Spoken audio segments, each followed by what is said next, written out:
Naquela manhã, o desprezo veio líquido e pesado. Uma jarra de água suja lançada sobre o pano que cobria o corpo de uma mãe. E o inverno da Rua Nobre engoliu o choro do bebê. O líquido escorreu pelo rebozo de Lupita, pelos cabelos do menino mais velho e pelo chão onde a família vivia empilhada em caixas e latas. O som foi seco, um golpe, e depois o silêncio que pesa quando todo mundo finge não ver. Lupita ficou parada por um segundo, as mãos ainda segurando o bebê, o olhar fixo em quem a tratara como se fosse sujeira. A mulher que arremessara água, com luvas brancas e um casaco de lã caríssimo, fez um gesto frio, como quem afugenta um inseto, e voltou ao seu mundo de mármore, chá de camomila e quadros alinhados. Do alto do degrau, Estela Villa-Lobos olhou para a cena sem pressa, a expressão rígida como porcelana. No rosto dela havia algo que não era apenas desdém. Havia anos de gelo acumulado, promessas feitas a si mesma de nunca mais ser pequena, memórias que haviam endurecido até virar pedra. Ao redor, os passos dos transeuntes se apressaram. Alguns cruzaram os olhos com Lupita e com a água que a encharcara. Outros desviaram.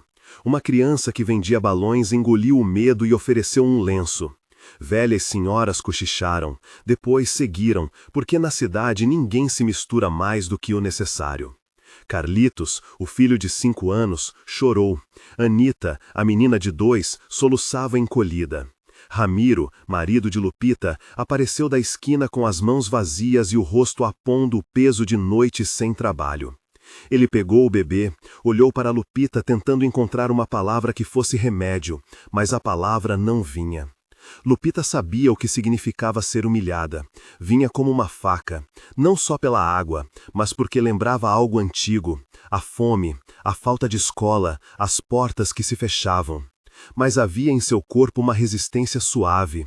Ela apressou-se a proteger os filhos, enrolou as crianças num cobertor velho, enxugou o rosto do bebê com a bainha do avental.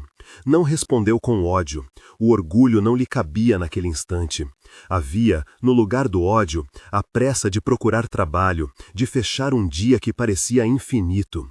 Estela entrou novamente em sua casa de mármore como quem retorna a uma fortaleza. Os corredores ecoaram passos de sapato que nunca conheceram lama. O ar tinha cheiro de chá, cera polida e silêncio planejado. Ao redor da mesa, havia um jornal com anúncios de festas de beneficência, e em cima do balcão, um bilhete do gerente do banco. Relatório do portfólio, favor revisar. Na mesa, a porcelana permanecia fria. Estela sentou-se com as mãos cruzadas, mãos claras, unhas impecavelmente feitas, e deixou que a sensação de controle voltasse, como se o ato da manhã fosse um contrato com o mundo. Eu existo, eu mando, eu não serei mais o que fui. Mas, no fundo do peito dela, algo se agitou. Não era remorso. Remorso teria exigido lágrimas. Era uma centelha de memórias que só a noite permitia. Uma mãe costurando à luz de vela, os dedos marcados por furos, o grito de outras crianças quando não havia pão. Estela manteve essas lembranças guardadas como roupas velhas no fundo do armário. Nunca as tirava. E naquela manhã, quando viu aquela mãe na rua, uma lembrança escapou. Uma menina pequena demais para ficar sozinha, molhada, atirada para longe. A lembrança lhe tocou como uma brisa fria no rosto. Ela virou para o jardim, apressou os dedos sobre o chifre do telefone e pediu seu chá. Lupita, ao sair da rua, foi até o mercado da esquina. O mundo ali era outro, sacos de milho, cheiro de sopa borbulhando, vozes que se misturavam. Às vezes parecia que a cidade tinha 2 imagens que não se tocavam. O lado de cima, com seus salões e seu silêncio, e o lado de baixo, com as panelas que não paravam de chiar. Lupita precisava de trabalho, e as portas que se abriam eram poucas e estreitas. Bateu em mais de uma casa, ouviu o mesmo talvez depois, e quando a tarde veio, sentou-se no banco da praça com as crianças exaustas. Foi Dona Refúgio, uma mulher de meia idade com olhos que tinham visto muitas estações, quem a encontrou. Ela vendia salgados, e ao olhar Lupita viu algo que não era só pobreza, viu dignidade. Não uma dignidade perfeita, mas uma dignidade tênue que não queria ser esmagada. Vem, menina, disse ela, com a voz que acomodava. Tem trabalho em casa. Se aceitas, ao menos um pão por dia terá. Não era muito, mas era o suficiente para acender uma esperança dentro de Lupita. O trabalho de Lupita na casa de Dona Refúgio não foi um conto de fadas. Era limpar, cozinhar, arrumar pequenos quartos. Mas havia calor humano, um cobertor cedido sem pudor, um prato extra de caldo de frango robusto em noites frias, sorrisos sinceros. A senhora dizia coisa simples: não te humilhares não é orgulho, é sobrevivência. E deu a Lupita a chance de reconstruir um ritmo, acordar cedo, preparar o café, escutar as notícias, saber que haveria um lugar para as crianças quando a noite chegasse. A comunidade, pequena, mas firme, foi se mostrando como um mosaico de atos simples. Um vizinho emprestou um fogareiro, outra mulher trouxe roupas para o bebê. As moedas vieram em gotas, e a relação entre Lupita e a vila foi crescendo. Ela retribuía com trabalho, com cuidado, com o olhar atento de quem conhece o preço da fome. Ramiro, por sua vez, conseguiu alguns dias de trabalho na obra e sentia que, pouco a pouco, às outroras, as coisas voltariam a se ajeitar. Pelo menos era o que ele dizia para si mesmo quando adormecia. E então, num desses dias em que a rotina parecia um fio que se esticava em paz, aconteceu algo que ninguém poderia prever. Uma criança correu pela rua, perseguida por um chiclete que voara do carrinho de doces, e a vida por um fio quase se perdeu. O menino, com olhos grandes demais para entender perigo, avançou para a rua enquanto um carro vinha em alta velocidade. Lupita viu o instante em câmera lenta, o vento levantando o cabelo do menino, a risada transformando-se em um grito estranho, e não pensou. Lançou-se, puxou o menino e o arrastou para a calçada. O carro passou raspando, deixando o cheiro de borracha e o silêncio que cai quando o perigo se desfaz. O ato foi tão imediato e tão puro que ficou gravado nos olhos de quem presenciou. Estela, que caminhava com sua bolsa de couro perto da loja de tecidos, ficou parada. Observou a cena do outro lado da rua e algo no seu corpo cedeu. Não era apenas admiração pela coragem, era como se uma tecla antiga tivesse sido apertada e, de repente, ela sentisse a vida palpitar de um jeito esquecido.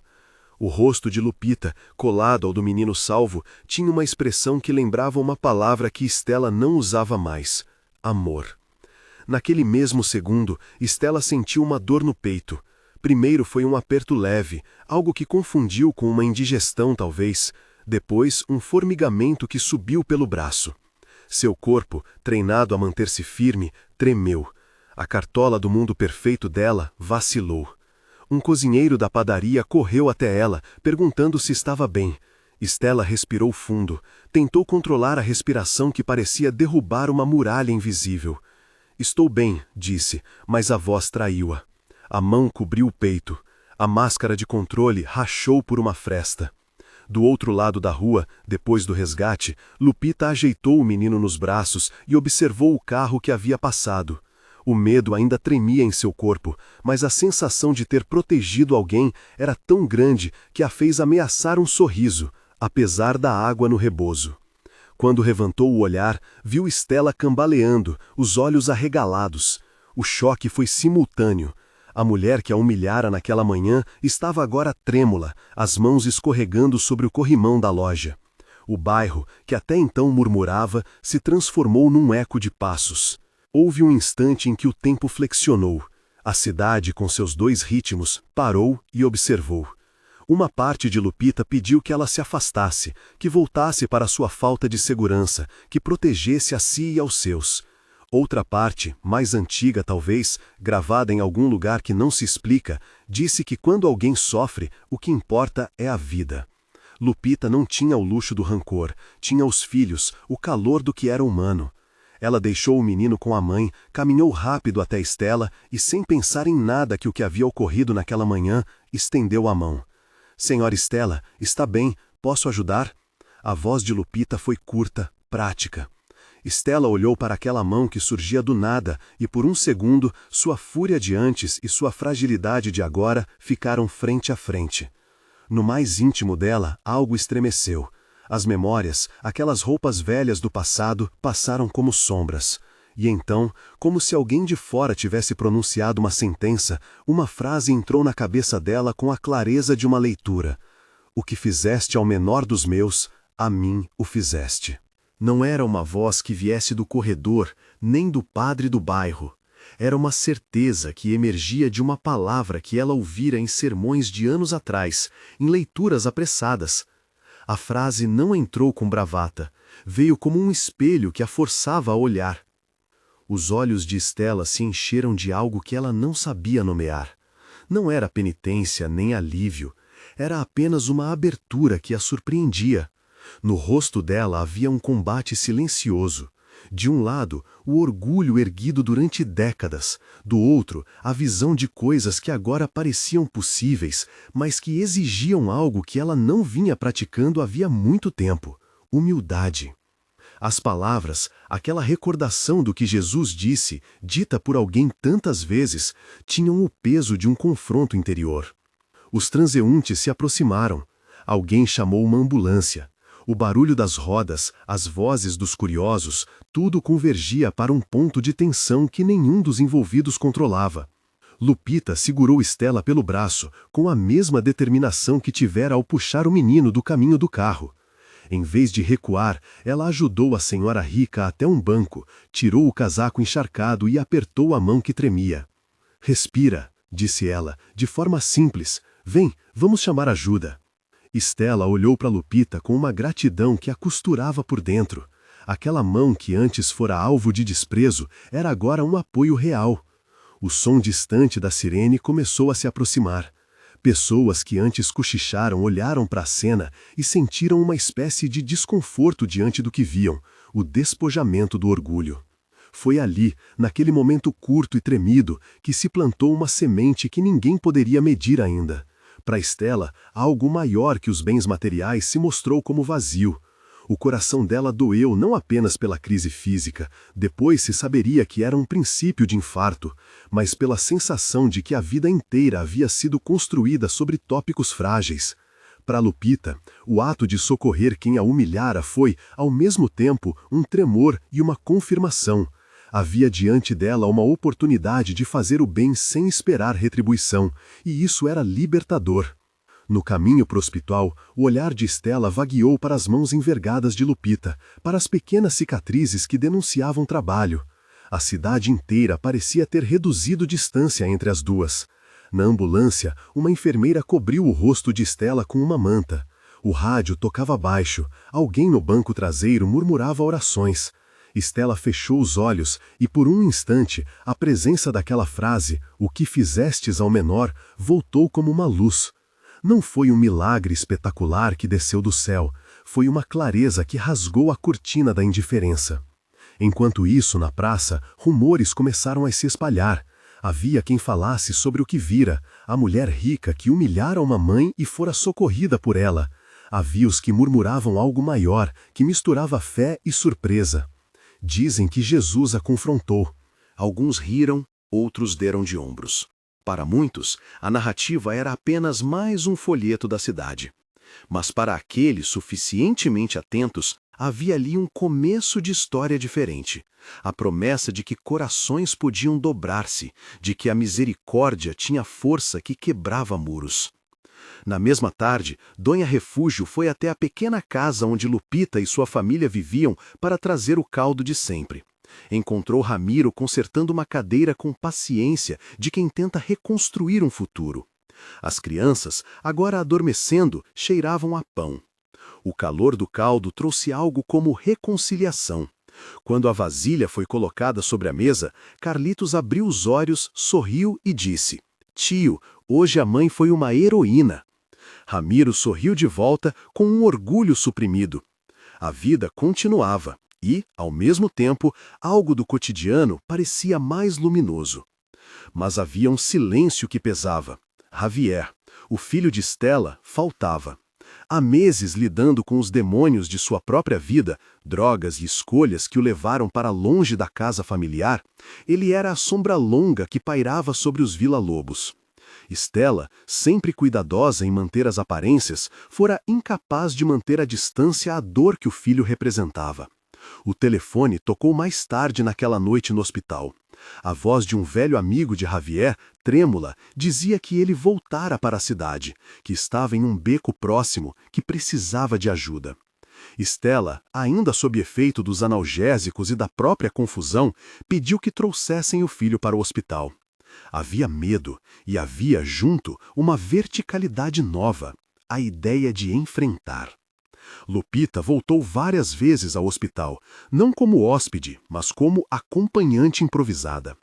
A relação entre as duas mulheres começou a se desenhar sem pressa, por pequenos gestos, uma troca de chá quente, um cobertor a mais, palavras ditas entre sussurros. Estela, no leito, falou poucas vezes, mas quando falava, tirava da garganta uma história que ninguém mais queria ouvir. A infância de quem foi pobre e sonhou com riqueza como salvação, o medo de ser menor, a raiva que cresceu como uma defesa. Eram confissões não destinadas à absolvição imediata, mas eram o início de um reconhecimento. Numa dessas conversas, Estela olhou para Lupita e disse, com a voz apagada: "Quando eu era menina, uma mulher jogou água em minha mãe. Eu prometi que nunca mais sentiria isso." Lupita ouviu e manteve-se calma. Não houve julgamento, apenas escuta. "E eu prometi não ser mais aquela menina", continuou Estela, "mas talvez prometi demais." As palavras caíram no quarto como um copo que racha. Havia algo de trágico na promessa da mulher rica. Ela viera da necessidade, mas transformou-se numa armadura. O padre Miguel, homem de paróquia, com um rosto que lembrava cuidado e disciplina, entrou no hospital e falou com Estela. Não veio em tom de acusação, veio com a palavra que acolhe e que questiona. Em voz baixa, citou aquilo que tantas vezes ouvira na missa: "O Senhor nos chama a cuidar dos pequenos." Não é só o que pensamos, é o que fazemos. Fora ele quem, naquela tarde, falou com franqueza sobre ações concretas. Se desejas reparar, podes começar por escutar, por participar, por abrir a mesa. Estela encolheu-se no leito. As palavras não eram ordens, eram convites. Havia nelas algo que soava como o próprio confronto de Jesus, não físico, mas ético, uma convocação à misericórdia que exigia ação. Quando a noite caiu, a cidade tomou outra cor. As luzes de Estela tingiram o mármore com dourado frio. As luzes do bairro de Lupita acenderam-se timidamente como lamparinas. E no meio havia um espaço onde a vida de duas mulheres começava a se tocar. A promessa do encontro, o rumor de que Jesus enfrentou a mulher rica, começava a ganhar formas humanas. Não um espetáculo, mas uma sucessão de escolhas. Havia muito ainda por vir. Decisões dolorosas, reconciliações que custariam bens, a chegada de Javier trazendo consigo tempestade, e uma comunidade que teria de aprender a sustentar a recuperação de um homem quebrado. Mas naquele primeiro momento, quando as sirenes diminuíram e as conversas baixaram, o que ficou foi a imagem de Lupita secando a mão de Estela, e da mão de Estela, por primeira vez em muito tempo, tentando segurar a de outra sem a intenção de rebaixá-la. Se esta história está tocando você, inscreva-se no canal e compartilhe com alguém que precisa ouvir sobre perdão e segundas chances. Fica comigo, algo muito maior está prestes a acontecer e você não vai querer perder o que virá a seguir. Na manhã seguinte, o hospital chamou para avisar que Estela poderia receber alta, mas que precisava de acompanhante. Entre as opções difíceis de decisão, havia também a notícia de que Javier havia sido visto em maus lençóis. Havia sinais claros de que sua dependência não era um episódio isolado. A família tornara-se de repente um núcleo onde as rachaduras exigiam reparação imediata. Ninguém na família Villa-Lobos tinha experiência com isso. Havia dinheiro sim, mas a cura e o cuidado pediam presença, não cheques. Estela saiu do hospital com passos frágeis e uma manta por cima. O sol da manhã a encontrou mais pálida e os olhos dela pareciam buscar algo que não podia comprar. A imprensa local, sempre ávida por uma boa história, rondava discretamente. Vizinhos curiosos observavam. Algumas pessoas sussurravam que Estela precisava de alguém que a orientasse. Foi então que, de modo inesperado, Estela tomou uma decisão que quebraria uma linha que vinha de longe. Pediu a Lupita que a acompanhasse até sua casa para ajudar a organizar algumas coisas. Era um passo pequeno e, ao mesmo tempo, enorme. Aqueles que conheciam Stella sabiam que pedir ajuda era para ela um gesto antitético. Lupita hesitou por um instante. Recordou a jarra de água, a humilhação fresca. E, no entanto, algo dentro dela lhe disse que a compaixão não escolhe datas. Vou contigo, respondeu. Era a resposta de quem carregava crianças e sabia que a dignidade não se negocia. Ao aceitarem andar juntas pelas ruas, uma ao lado da outra, as pessoas que passavam olhavam com surpresa. Havia uma cena que parecia reescrever o mapa emocional do bairro. A mãe empapada que fora alvo de desprezo, agora acompanhava a mulher que a havia atacado. O que se desenhava ali era o começo de algo maior que convinha a todos os envolvidos, inclusive aos que, por muito tempo, viveram encapsulados em suas ideias de si mesmos. Dentro da casa de Stella, o ar cheirava a velhas memórias. Fotografias de antepassados, obras de arte e móveis de luxo se misturavam ao som de passos que soavam incertos. Lupita tocou sem medo os tecidos e por um minuto deixou que suas mãos rodassem num mundo que antes lhe fora vedado. Stella observou. Desaprendera a ser imune ao toque do outro, e isso a deixava vulnerável. Vulnerabilidade exigia coragem. Talvez fosse ali que o tal confronto prometido pelo título começasse. Não como uma cena teatral, mas como um chamado persistente que, pouco a pouco, faria Stella olhar não só para o dinheiro, mas para os rostos dos pobres que ela, um dia, chegara a odiar. Mas ainda havia algo que pairava no ar como uma ameaça: Javier. Ninguém sabia ao certo quando e como ele reapareceria. Alguns temiam que sua volta pudesse arrastar a casa inteira para o abismo.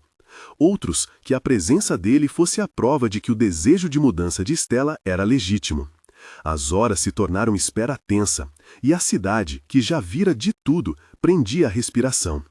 O vento carregou notícias, e a vida, que segue seu curso de pequenos milagres e grandes desafios, continuou a apresentar suas provas. Os dias que vieram depois foram feitos de decisões e de pequenos abalos. Javier apareceu como uma sombra mais do que como um filho. Olhos fundos, tremores nas mãos, um cheiro de álcool e de fumo preso ao corpo. Chegou à casa de Stella na madrugada, cambaleando, com roupas desalinhadas e o rosto marcado por noites sem sono. A irmã de Javier, que morava em outra cidade, chorou ao telefone, pedindo que a família fizesse algo. O banco de lembranças de Stella acumulou culpa e medo. Quando Stella viu o filho na sala, encostado no velho sofá de couro, não houve drama cinematográfico, apenas um silêncio pesado que parecia atravessar o mármore. Javier não pediu perdão, não tinha forças. Stella, pela primeira vez, não teve frases prontas de reprovação. Sentou-se diante dele, as mãos tremendo, e falou com um jeito estranho, sem imponência. Falei com o padre, vamos procurar ajuda. Não te prometo nada além da minha presença. A presença, naquela casa, era algo que nunca tivera custo. Agora era a moeda mais valiosa. O primeiro passo foi prático, contato com o centro de reabilitação recomendado por Padre Miguel. Não foi um lugar de soluções instantâneas, mas de portas que se abriam para um trabalho duro. Javier aceitou, meio por desespero, meio por vergonha. A primeira noite no centro foi de náuseas e medo, e ele reclamou, resistiu, pensou em fugir. Houve recaída nos primeiros dias. Uma noite fugiu, voltou às mesmas ruas e estourou em briga com estranhos. Voltou ao centro arrasado, com hematomas e a vergonha cravada no peito. A recuperação mostrou-se desde o início como uma trilha de pedras. A comunidade se envolveu de modo prático. Dona Refúgio, que tinha sido ponte para Lupita, tornou-se também ponte para o centro. Organizou bazares, vendeu salgados além do costume e doou o lucro para ajudar nas custas do tratamento de Javier. As vizinhas, que até há pouco cochichavam de longe, começaram a levar cobertores, a oferecer-se para cozinhar nas noites frias do centro, quando os remédios de desintoxicação causavam tremores. Padre Miguel intercedeu, não com sermões vazios, mas com visitas regulares, rezas discretas e, sobretudo, escuta. Quando falava, citava frases que tinham peso. A fé não é um passe livre, é força para agir. E funcionava, a ação era contagiosa. Stella passou por fases. Às vezes retrocedia ao orgulho, fazendo contas, checando papéis, medindo perdas. Outras vezes quebrava-se em lágrimas que ninguém a havia visto derramar. Havia um momento, porém, que a vinha a todos os que conviviam com ela como sopro de mudança. De madrugada, quando a casa silenciava, Estela caminhava até a cozinha e começava a preparar pequenas refeições para doentes que o centro mencionava. Era uma contrição que se fazia em atos. Em vez de dar cheques, ela lavava panelas e cortava cebolas. A comida que preparava tinha o cuidado de quem aprendeu a fazer pão depois de não ter tido. Era esse tipo de humildade que começou a transformar olhares. No pequeno quarto de hóspedes que Estela ofereceu à família de Lupita, um gesto que para muitos foi surpreendente, Carlitos e Anita encontraram um colchão que, pela primeira vez em muito tempo, não rangia. Ramiro teve oferta para trabalhar em um pequeno projeto de restauração de móveis, pago pelo fundo que Estela começara a montar com algumas vendas controladas de propriedades menores. Não foi uma venda impulsiva, foram decisões que cortavam o orgulho sem, no entanto, arruinar obrigações que sustentavam outras vidas. Estela aprendia o peso das contrapartidas, responsabilidade e dignidade para quem recebia. Lupita aceitou o emprego na casa de Estela. A princípio foi um acordo prático, cuidar de detalhes domésticos, organizar roupas, dar uma mão com pequenas compras. Mas logo percebeu que seu trabalho tinha outro efeito, aproximava as duas mulheres em gestos que não precisavam de palavras. Era comum ver Lupita dobrando uma toalha e Estela observando, como se aquela imagem a ensinasse algo que dinheiro jamais comprara, a arte de reparar o cotidiano. As conversas, quando vinham, eram curtas e diretas. Às vezes falavam do passado, outras vezes do futuro, e em muitas ocasiões não diziam nada além do conforto de uma presença. A tensão verdadeira vinha de Javier. O filho, em recuperação, tinha dias bons e dias terríveis. Houve uma recaída que quase pôs tudo a perder. Uma noite saiu do centro sem aviso, foi visto próximo ao antro onde acompanhava velhos hábitos e voltou com o olhar perdido. Estela sentiu um pânico diferente do que sentia ao perder propriedades. Era o medo de perder o filho de maneira definitiva. Chorou na privada do banheiro da casa grande, como alguém que descobre o limite do próprio saber. Mas houve também momentos luminosos, pequenos sinais que sustentavam esperança. Numa tarde de março, Javier foi ao comedor improvisado que Estela começara a organizar no salão de sua casa. Não era ainda o comedor comunitário dos planos maiores, mas sim uma mesa simples para vizinhos que vinham de longe. Um cozinheiro voluntário ensinou Javier a cortar legumes. Ele, tímido, aceitou a tarefa e fatiou cenouras com mãos trêmulas. E uma das senhoras do bairro, a Dona Chui, olhou para ele com olhos úmidos como quem vê um traço de menino reaparecer. Aquele trabalho manual, repetitivo, humilde, transformou algo em Javier. A sensação de ser útil, de poder ajudar, de ter um lugar. A reabilitação, porém, não foi linha reta. A terapeuta do centro disse à família o que já se sabia. O processo exigia tempo, limites claros, trabalhos práticos e, sobretudo, que a família estivesse disposta a perdoar sem conivência. Estela ouviu tudo isso e, por vezes, sentiu-se perdida entre o desejo de proteger o filho e a necessidade de não permitir que o vício o destruísse. Foi aí que as palavras do padre e daquela frase que tantas vezes voltara à cabeça dela ganharam forma prática. O que fizeste ao menor dos meus, a mim o fizeste. Não foi um verso que apenas a acusasse, foi um chamado à ação que ela podia assumir. A virada mais decisiva, o ápice que pessoas depois contariam como o momento em que Jesus a enfrentou, não veio como cena teatral, mas como experiência íntima de convicção. Certa noite, já perto do fim do inverno, Estela acordou com um ruído leve, a respiração dos quartos, o vento batendo uma janela, e sentiu uma presença que não soube nomear de imediato. Não era a alucinação alardeada, era a reunião de lembranças e pesos que de súbito se ordenaram em frase quase palpável. No silêncio do corredor, ouviu, ou lembrou com uma clareza que foi como ouvir, as palavras: "Quando viste o menor, viste a mim." A frase não veio com voz humana, veio como convicção que atravessa a alma. Não era ameaça, era convite e julgamento amoroso. Estela não caiu em prantos escandalosos. Ficou sentada na beira da cama, as mãos apoiadas nos joelhos, e encarou aquela sensação como quem encara um espelho pela primeira vez em muitos anos. Na escuridão, a ideia tomou forma. Sua fortuna não era um escudo para fugir do dever de amar. Havia uma necessidade de reparar, não por culpa vazia, mas por responsabilidade que se mostra em gestos. Que tipo de reparação? Estela não sabia ainda com precisão. Mas soube que precisava atravessar o ato do insulto e da água tirada. Precisava mostrar, por obras, que o tanto que perdera em peito se recomporia em compaixão.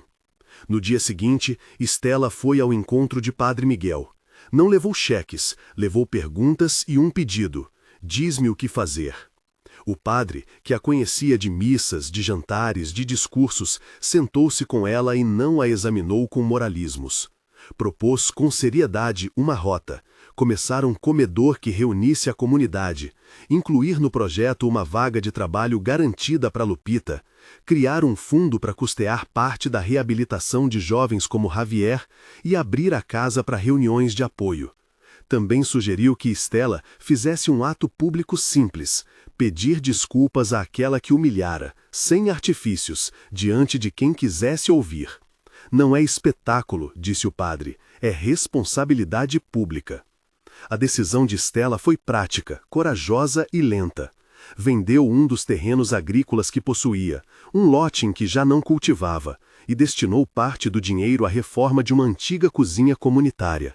Não vendeu tudo e não deu ordens irresponsáveis. Fez contas, consultou advogados e garantiu que a família receberia suporte sem perder sua base.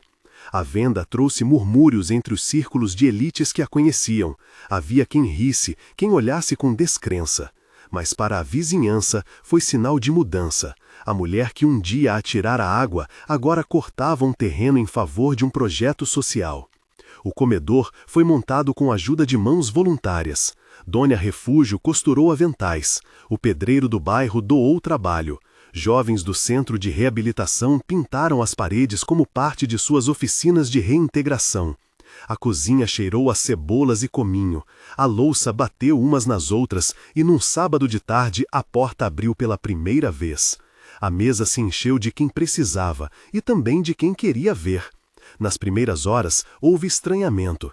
Homens em ternos vinham em curiosidade. Senhoras em vestidos caros olhavam com ar de análise. Mas ninguém foi barrado. Estava ali a promessa de dignidade. O momento em que Estela pediu desculpas aconteceu numa tarde chuvosa, com a cidade lembrando a água daquela manhã que mudara tanto. Pediram que falasse em breve, e o fizeram num círculo que misturou vizinhos, representantes do centro, o padre e, entre eles, Lupita com as crianças. Estela, de pé, as mãos procurando algo para segurar, falou sem retórica. Não foi grande discurso, foi confissão. Contou do ato, da promessa infantil que a havia endurecido, da dor que a trouxera a construir muros e disse, com voz firme, sinto muito. Não pediu que Lupita a esquecesse, pediu que a julgassem pela mudança que viria a partir daquele dia. Lupita ouviu. Não era obrigada a perdoar na hora, ninguém a forçou, mas viu ali, com olhos que já conheciam o gesto de quem promete pouco, mas cumpre muito, que havia sinceridade. Quando estendeu a mão para aceitar a desculpa, a plateia quase prendeu a respiração. O gesto foi simples, um apertar de mãos. Para alguns, foi pequeno demais. Para outros, foi começo de reparação. A reconciliação, como sempre, se construiu depois em atos. Javier, no meio de tudo isso, teve sua própria virada. O primeiro mês no centro foram mais difíceis. O segundo iniciou com uma rotina que exigia humildade. Trabalho manual, terapia de grupo, exercícios de responsabilização. Aos poucos, aprendeu a contar suas falhas, a pedir perdão, a suportar o tédio de não ver resultados rápidos. Teve convulsões de raiva. Em uma sessão, gritou contra os pais, arranhando memórias. Noutra, abraçou um colega e chorou por ter quebrado tantas promessas. Padre Miguel foi pessoa-chave, visitava e falava com honestidade, lembrando que fé era presença e não passe mágico. Houve uma recaída que quase derrubou tudo. Javier voltou a usar por alguns dias. Estela sofreu como quem perde o ar. Foi preciso um acordo, limites claros, terapia intensiva e a decisão de afastar-se temporariamente de situações que pudessem facilitar o desespero. O centro ofereceu um programa de reinserção, com trabalho no comedor como parte das atividades. Corte de legumes, limpeza, atendimento simples. Javier aceitou porque, pela primeira vez, teve a sensação de que poderia fazer algo útil. O emprego no comedor deu-lhe um propósito e o calor humano que o hábito de consumo anulava. Não foi cura instantânea, mas foi chão. Dias de trabalho, sorrisos pequenos, a contemplação do rosto de alguém que se alimentava com as mãos dele. Enquanto isso, a comunidade cresceu em solidariedade. O comedor, que começou com humildade, transformou-se num ponto de encontro. Havia mesas de madeira compradas em segunda mão, banners singelos com a frase "Mesa para Todos" e na parede um quadro com a lista de voluntários. As crianças de Lupita brincavam ali sem medo. Ramiro, que trabalhara restaurando cadeiras, passou a consertar bancos do salão e ganhou um troco que ajudou a pagar contas. A vida cotidiana ganhou gestos de dignidade, um cobertor emprestado, um emprego temporário, uma mão estendida. A notícia da transformação de Estela correu para além do quarteirão. Alguns jornais locais escreveram sobre a mulher rica que virou voluntária. Os comentários nas redes foram mistos. Houve ceticismo, houve surpresa, mas também houve gente que se emocionou. Para Estela, a exposição não era buscada, era consequência. Ela aprendeu a lidar com olhares, com perguntas duras e com discussões sobre motivação. No íntimo, sabia que a mudança verdadeira se mediria em vidas tocadas e em responsabilidades assumidas, não em likes. Meses depois, já com o verão no ar, o comedor tinha uma rotina estabelecida. Ao meio-dia, filas se formavam e havia sempre uma mesa especial reservada para famílias em transição, as que saíam de abrigos, que buscavam trabalho, que precisavam de documentação. Estela criara um fundo pequeno, mas consistente para microcréditos, para quem quisesse iniciar pequenos negócios, costura, venda de salgados, pequenos reparos em portas e janelas. Havia também um programa de parceria com o Centro de Reabilitação para oferecer trabalho remunerado aos que terminavam o processo de reinserção. Era um sistema lento, mas que oferecia esperança concreta. O ponto de virada mais profundo, talvez, tenha sido menos midiático. Uma tarde em que Lupita chegou ao comedor e viu Estela servindo sopas. As duas trocaram um olhar e houve algo como um entendimento completo. Aquilo que fora humilhação seria transformado em alimento e em abrigo. Estela, de avental, aproximou-se de Lupita e, com as mãos que antes ordenavam e agora serviam, cobriu o ombro dela com um xale. Não houve alarde, apenas a prática de cuidar. O xale foi símbolo, não do esquecimento do que houve, mas da decisão de consertar. Javier, por sua vez, encontrou no trabalho de cozinheiro iniciante o eixo de sua recuperação. Em noites em que as memórias apertavam, ele se lembrava do tempo em que a mãe trouxera chá e cuidara dele quando criança. Esses momentos foram âncoras. A terapia do centro e as reuniões de grupo o ensinaram a confessar suas falhas e programar passos, horários, alimentação, convivência, procurar emprego. Aos poucos, foi aceitando a rotina e mostrando sinais de estabilidade, menos impulsividade, retorno a consultas médicas, vontade de estudar. Ele não estava curado, ninguém prometeu isso, mas começava a construir trajetórias. Num sábado festivo, o comedor organizou um jantar comunitário para celebrar o primeiro ano de funcionamento. Havia música simples, risos e uma mesa grande ao ar livre. Pessoas que raramente conversavam sentaram-se juntas. Estela, que aprendeu a enfrentar olhares e a manter promessas, subiu ao pequeno palco improvisado e falou ao público. Falou com humildade, contou sua história sem autoengrandecimento e concluiu com um pedido de responsabilidade. Não cheguei aqui por mérito absoluto e não quero que me deixem sozinha nesse caminho. Precisamos cuidar uns dos outros. Aplausos surgiram. Lupita, ao lado de Ramiro e das crianças, sentiu um tipo de paz imensa. O epílogo dessa história não foi um final com laço perfeito, foi a construção de uma nova paisagem de convivência. O comedor seguiu funcionando e as mesas se multiplicaram. Estela manteve seu compromisso de vender propriedades de forma prudente para alimentar o fundo. Não ficou pobre, ficou comprometida.